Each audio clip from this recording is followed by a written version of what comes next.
I am Dr. DeWayne Davis, and I'm running to be the next mayor of Minneapolis.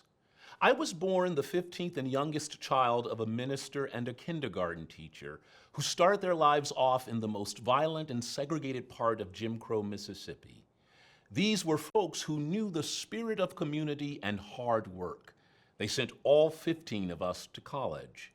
I went off to Howard University in Washington, D.C., which is where I met my husband, Kareem, and I spent the next 20 years working on Capitol Hill, partnering with Democratic lawmakers in the U.S. House of Representatives on transportation, housing, and healthcare issues.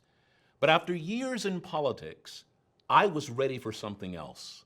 I decided to follow in my father's footsteps to become a minister, which led me here to this city that Kareem and I call home.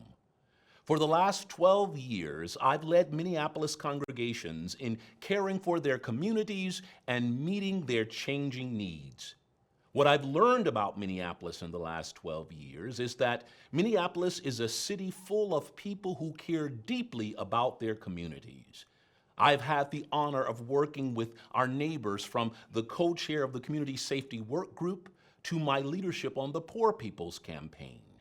And I have seen that we are a city abundant with compassion, ingenuity, and determination. But for the past 8 years, our city has been stuck. Our leadership hasn't reflected what we know about Minneapolis and the people who live here. We deserve better. We deserve a city where anyone can afford a safe and stable place to call home. We deserve community safety solutions that are grounded in our shared humanity and responsive to our diverse needs. We deserve a mayor who acts with honesty and integrity. And we deserve leadership that will meet the urgency of our climate crisis. We deserve an interconnected and multi-generational city with a vibrant, worker-centered economy and a thriving public school system.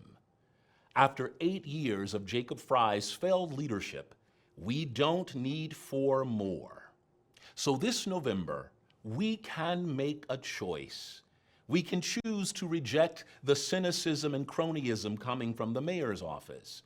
We can choose a politics that unites us rather than divides us.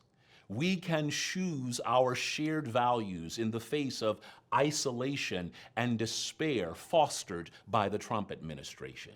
Yes, we can choose to believe in the power of us.